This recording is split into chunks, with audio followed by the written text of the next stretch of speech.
يا الله بها يا الله بها يا الله بحسن الخاتمة.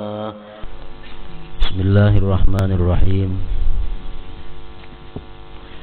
الحمد لله والشكر لله على ما أنعم، الذي أنعم علينا أنواع النعم. أشهد أن لا إله إلا الله وحده لا شريك له الملك الأعظم، وأشهد أن سيدنا محمدا عبده ورسوله الأكرم. اللهم صل وسلم وبارك على سيدنا محمد وعلى آله وصحبه وذريته وأتباعه. أما بعد. Yang kita hormati dan kita cintai para habaib dan para syaraib, juga yang kita hormati dan kita muliakan para alim ulama, guru-guru agama, para muhibbin, hadirin dan hadirat rahimakumullah. Pertama-tama selalu kita panjatkan puji syukur kehadirat Allah Subhanahu wa taala, yang mana dengan anugerahnya, pertolongannya dan hidayahnya kita pada malam ini dapat kembali berkumpul bersama-sama. Dan tidak lupa salawat dan salam selalu kita haturkan keharibaan junjungan kita Nabi besar Muhammad sallallahu alaihi wasallam, dan kepada seluruh keluarga, sahabat, zuriat dan pengikut beliau ila yaumil qiyamah. Para muhibbin rahimakumullah, lanjutan daripada surat Al-Fatihah, yaitu al-ayatus sadisatu was-sabi'ah min suratil Fatihah. Ihdinas siratal mustaqim siratal ladzina an'amta 'alaihim ghairil maghdubi 'alaihim waladdallin. Yang keenam daripada surat Al-Fatihah adalah ihdinas siratal mustaqim. Yang ketujuhnya siratal ladzina an'amta 'alaihim ghairil maghdubi 'alaihim waladdallin. Terjemah daripada itu adalah tunjukilah kami ke jalan yang lurus. Ihdinas siratal mustaqim artinya tunjukilah kami ke jalan yang lurus, yaitu jalan orang-orang yang telah Engkau berikan nikmat kepada mereka, sedang mereka itu bukan orang-orang yang dimurkai dan bukan pula orang-orang yang sesat. Itu terjemahnya. Maksudnya adalah ihdinas siratal mustaqim, bimbinglah kami ya Allah kepada jalan yang lurus, tunjukilah kami kepada jalan yang lurus, jelaskan dan terangkan bagi kami jalan yang lurus. Jalan yang lurus itu adalah jalannya orang-orang yang diberikan Allah nikmat kepada mereka, bukan jalannya orang-orang yang dimurkai dan orang-orang yang sesat. Para muhibbin rahimakumullah, ayat yang keenam dari surat Al-Fatihah tadi, ihdinas siratal mustaqim, di situ mengandung pertama Allah Subhanahu wa taala mengajari kepada kita berdoa kepadanya. Dan pula Allah mengajarkan kepada kita apa yang paling utama kita minta kepada Allah Subhanahu wa taala. Di situ dijelaskan bahwa yang paling utama kita minta kepada Allah, yang paling penting kita mohon kepada Allah, petunjuk kepada jalan yang lurus. Itu yang Allah berikan pelajaran dalam ayat tadi. Kenapa Allah Subhanahu wa ta'ala menyuruh kepada kita untuk memohon kepadanya jalan yang lurus? Karena jalan yang lurus itulah jalan yang menyampaikan kita kepada keridhaan Allah Subhanahu wa ta'ala. Karena jalan yang lurus itu sesuatu yang pasti baik bagi kita. Jadi Allah mengajari kita, kalau kita berdoa kepadanya, memohon kepadanya, mintalah yang pasti baik. Jangan memohon kepada Allah sesuatu yang belum tentu baik bagi kita. Minta kepada Allah, ya Allah, berikan kami hidayah kepada jalan-Mu yang lurus. Itu pasti baik. Ya Allah, berikanlah kami kekuatan iman. Itu pasti baik. Ya Allah, berikanlah kami keyakinan yang benar-benar yakin. Itu pasti baik. Berikanlah kami ya Allah husnul khatimah. Itu pasti baik. Ya Allah, berikanlah kami surgamu nanti di hari kiamat. Itu pasti baik. Nah, Allah Subhanahu wa ta'ala menyuruh kepada kita, kalau minta kepada Allah, minta yang pasti kebaikannya. Jangan minta kepada Allah sesuatu yang belum pasti baik. Jangan memohon kepada Allah sesuatu yang belum pasti membawa kebaikan kepada kita, kecuali bersyarat permohonannya.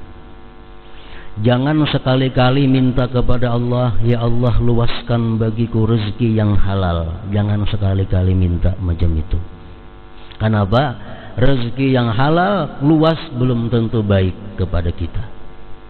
Orang yang hidupnya miskin, taat kepada Allah, begitu melimpah ruah harta, akhirnya jadi orang yang sesat. Contoh nyata Sa'labah di zamannya Rasul sallallahu alaihi wasallam. Jangan minta ya Allah luaskanlah rezeki hamba, jangan, kecuali bersyarat. Ya Allah luaskanlah rezeki hamba seluas-luasnya jika itu membawa kebaikan kepada hamba. Buati itu, in kana khairan li, jika itu baik bagiku. Jangan hendak minta kedudukan atau jabatan kepada Allah Subhanahu wa ta'ala.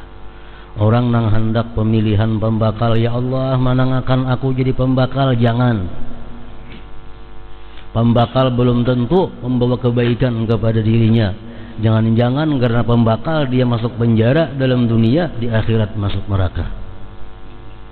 Jangan hendak minta pembakal. Kalaupun hendak juga jadi pembakal, buati ya Allah jadikanlah hamba-Mu ini pembakal di kampung ini jika itu membawa kebaikan kepadaku. Jangan hendak minta sihat kepada Allah, karena sihat belum tentu baik bagi kita. Banyak di antara kita begitu sakit, tasbih kada sing pisahan di tangan, belengnya garing. Nah, tasbih di tangan. Sedikit Allah, sedikit Allah. Orang nang bila garing ini banyak berzikir, jangan hendak minta sihat baik garing. Kalaupun dia minta sihat juga ditambah, ya Allah sihatkanlah hamba-Mu ini jika menambah kebaikan ketakwaan kepada Engkau. Jangan sekali-kali minta sesuatu yang belum tentu baik kepada Allah Subhanahu wa ta'ala. Orang yang belum punya keturunan, orang yang belum punya anak, jangan sekali-kali minta kepada Allah diberi keturunan. Kenapa? Anak belum tentu membawa kebaikan kepada kita.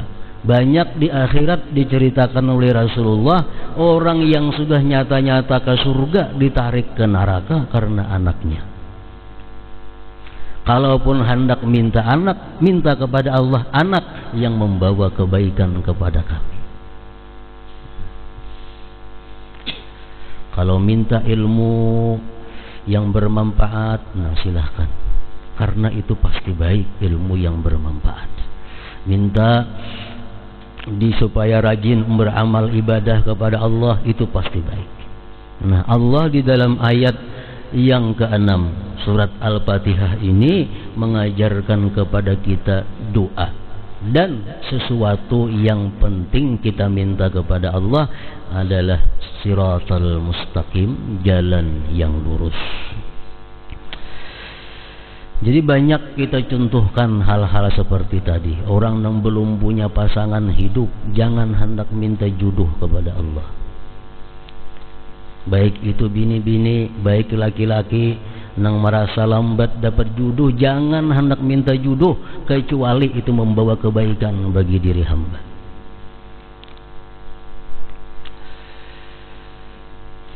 Jadi mintalah kepada Allah Subhanahu wa ta'ala sesuatu yang pasti baik.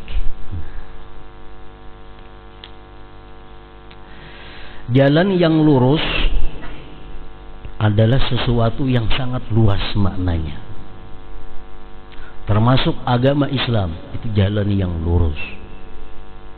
Rasulullah menyatakan yang maksudnya adalah umatku ini nanti akan terpecah belah, bercerai-berai sampai 73 golongan. Hanya satu yang masuk surga. Nah, yang satu itulah siratal mustaqim, jalan yang lurus. Ilmu yang siratal mustaqim itu adalah ilmu yang membuat ibadah kita menjadi sah, yang membuat ibadah kita diterima oleh Allah, ilmu yang membuat kita takut kepada Allah, ilmu yang membuat kita cinta kepada Rasulullah dan keluarganya, ilmu yang membuat kita ini ma'rifat dengan Allah. Itulah ilmu yang siratal mustaqim, ilmu yang lurus. Ilmu begitu mengaji malas sembahyang, ini ilmu jalan yang bingkuk.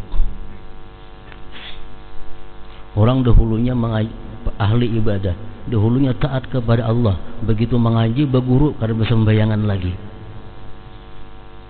Ini ilmu yang bingkuk, bukan ilmu yang diminta dalam siratal mustaqim. Ilmu yang siratal mustaqim itu ilmu yang menambah takut dan takwa kepada Allah Subhanahu wa ta'ala. Ibadah yang siratal mustaqim itu adalah ibadah yang mudawamah, ibadah yang terus menerus dikerjakan. Itulah ibadah yang siratal mustaqim. Kalau kita hari ini membaca Quran, besok perai, besoknya baca Quran, besoknya perai, belang kambingan. Ini bukan ibadah siratal mustaqim. Ibadah yang siratal mustaqim, ibadah yang lurus sampai akhir hayatnya, terkandung dalam siratal mustaqim. Usaha yang lurus, usaha yang halal, usaha yang kadang mengganggu ibadah kepada Allah, usaha yang kadang mengganggu menuntut ilmu, usaha yang kadang mengganggu berbuat baik kepada orang, usaha yang kadang mengganggu silaturahmi, itulah usaha yang lurus, usaha yang siratal mustaqim. Nah, jadi ihdinas siratal mustaqim, tunjuki kepada kami jalan yang lurus, bimbinglah kami ke jalan yang lurus. Itu artinya ihdinas siratal mustaqim. Jadi kalau kita membaca ihdinas siratal mustaqim ini dalam sembahyang misalnya atau di luar sembahyang, itu hati kita mesti benar-benar berharap betul kepada Allah Subhanahu wa ta'ala. Yakinkan betul bahwa ini permintaan kita yang sesungguhnya kepada Allah. Ihdinas siratal mustaqim. Rasulullah sallallahu alaihi wasallam bersabda, "Ud'ullaha wa antum muqinun bil ijabah, wa'lamu anna Allah ta'ala la yastajibu du'aan min qalbin ghafil." Ud'ullah wa antum muqinun bil ijabah. Pertama engkau berdoa kepada Allah, kata Rasulullah, engkau mesti yakin bahwa itu dikabulkan Allah. Jadi begitu kita mengata ihdinas siratal mustaqim, kita yakin bahwa ini dikabulkan Allah. Yang kedua tadi sambungan hadis tadi, wa'lamu annallaha ta'ala la yastajibu du'aan min qalbin ghafil. Allah, ketahuilah olehmu, kata Rasulullah, sesungguhnya Allah tidak memperkenankan, tidak menerima doa dari hati yang lalai. Artinya apa? Kalau kita berdoa tapi hati kita kada hadir bersama Allah, Allah kada akan mengabulkan doa kita. Allah kada akan mengabulkan doa kalau hanya muntung kita yang minta tapi hati kada minta kepada Allah. Jadi ihdinas siratal mustaqim, tunjukilah kami ya Allah ke jalanmu yang lurus. Kita yakin itu dikabulkan, dan bujur-bujur kita, hati kita memohon kepada Allah tentang perlunya kita kepada jalan yang lurus tersebut. Para muhibbin rahimakumullah, ayat yang ke-6 tadi, ihdinas siratal mustaqim, itu sangat berhubung, sangat terkait dengan ayat sebelumnya yang ke-5.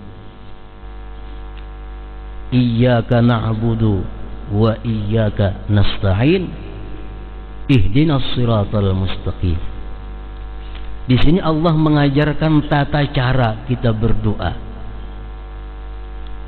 Iyyaka na'budu, hanya kepada Engkau kami beribadah, hanya kepada Engkau kami mengabdi, hanya kepada Engkau kami menyembah. Wa iyyaka nasta'in, dan hanya kepada Engkau kami minta pertolongan. Ihdinas siratal mustaqim, tunjuki kami jalan yang benar. Artinya apa? Sebelum kita berdoa kepada Allah, terlebih dahulu kita beribadah kepadanya. Jangan langsung berdoa, ibadahnya kada ada. Nah, ibadah dulu kepada Allah, hanyar isti'anah, hanyar kita minta tolong kepada Allah. Arti minta tolong kepada Allah itu apa? Sesudah kita beribadah, lalu kita tidak ada lagi perasaan kita orang yang bisa menolong kita selain Allah. Tidak ada lagi orang yang bisa membantu kita selain Allah. Tidak ada lagi orang yang bisa mendukung kita kecuali Allah. Nah, kalau sudah hati kita demikian, hanya kita berdoa kepada Allah Subhanahu wa ta'ala. Selama kita masih ada mengharapkan pertolongan fulan bin fulan, mengharapkan bantuan fulan bin fulan, kita berdoa kepada Allah, doa kita kada dikabulkan Allah. Kenapa? Karena kita kada sepenuhnya minta tolong kepada Allah Subhanahu wa ta'ala. Nah, iyyaka na'budu, hanya kepada Engkau kami menyembah. Beribadah dahulu. Sudah beribadah, kosongkan hati daripada melihat pertolongan dari selain Allah. Nang hanya bisa menyelamatkan aku ini hanya satu Allah. Yang bisa menolong aku ini hanya Allah, yang lain tidak ada. Nah, ayo berdoa begitu. Allah akan mengabulkan doa kita. Rasulullah sallallahu alaihi wasallam dalam satu hadis menceritakan tata cara orang yang minta hajat kepada Allah Subhanahu wa ta'ala. Kata Rasulullah, kalau engkau ada sesuatu yang dimohon, diminta kepada Allah, berwudu'lah engkau. Asbighil wudu', berwudu'lah engkau dengan wudu' yang sempurna. Wudu yang sempurna itu bukan hanya membersihkan zahir daripada hadas, tapi juga membersihkan hati daripada dosa. Asbighil wudu, sempurnakan wudu, berwudu baik-baik sesempurna-sempurnanya, supaya zahir ini suci daripada hadas, batin suci daripada dosa. Tuntung baudu, ujar Nabi kita, sembahyang engkau 2 rakaat, baca Fatihah, sesudah itu ayat kursi. Rakaat kedua Fatihah, sesudah itu amanar Rasul. Tuntung sembahyang apa? Berdoa, ujar Nabi kita. Allahumma ya mu'nisa kulli wahid, wa ya sahiba kulli farid, wa ya qariban ghaira ba'id, wa ya syahidan ghaira ghaib, wa ya ghaliban ghaira maghlub, Ya Hayyu Ya Qayyum Ya Badi'as Samawati wal Ard, as'aluka bismika bismillahirrahmanirrahim Al-Hayyul Qayyum alladhi 'anat lahul wujuh wa khasha'at lahul aswat wa wajilatil qulub min khasyatih an tusalli ala sayyidina Muhammadin wa ala ali sayyidina Muhammad wa an taqdiya hajati, dan bahwa engkau kabulkan hajatku. Nah, jadi beribadah dahulu. Rasulullah menyuruh berwudu dahulu, sembahyang dahulu, memuji Allah dahulu, bersalawat dahulu, hanyar berdoa. Iyyaka na'budu, hanya kepada engkau kami menyembah. Wa iyyaka nasta'in, dan hanya kepada engkau kami minta pertolongan. Al-Quran mengatakan, firman Allah dalam surat Al-Baqarah ayat 186, ujibu da'watad da'i idza da'ani falyastajibu li wal yu'minu bi la'allahum yarshudun. Ujar Tuhan, aku mengabulkan doa hambaku bila mana dia berdoa kepadaku, dan hendaklah mereka mengabulkan juga perintah-perintahku. Nah, beribadah dahulu kepada Allah, laksanakan dahulu perintah-perintah Allah, hanya berdoa. Iyyaka nasta'in, hanya kepada engkau kami minta pertolongan. Allah dalam surat An-Naml berfirman, ammay yujibu da'watal muttar idza da'a.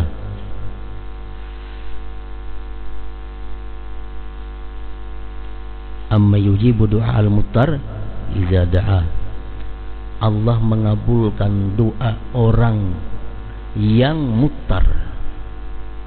Muttar itu artinya orang yang sudah kada melihat siapa-siapa lagi yang bisa menolonginya. Orang yang sudah kada lagi melihat siapapun yang bisa menolonginya. Nah, Allah mengabulkan doa orang seperti itu. Iyyaka nasta'in. Jadi kalau sudah kita beribadah kepada Allah, kalau sudah hati kita kosongkan dari selain Allah, di situ kita berdoa, doa yang pasti baik tadi, ihdinas siratal mustaqim, Allah akan mengabulkan doa kita. Nah, ihdinas siratal mustaqim. Para muhibbin rahimakumullah. Kemudian ayat yang ke-7 menerangkan apa yang dimaksud dengan siratal mustaqim itu. Siratal ladzina an'amta 'alaihim ghairil maghdubi 'alaihim waladdallin. Jalan orang-orang yang telah engkau berikan nikmat atas mereka. Siapa yang Allah berikan nikmat itu? Nabiyin, para nabi-nabi, wasiddiqin, orang-orang siddiqin, wasyuhada, orang-orang yang jatuh gugur fisabilillah, wassalihin, orang salih. Itulah jalan yang kita minta kepada Allah, jalan mereka itu.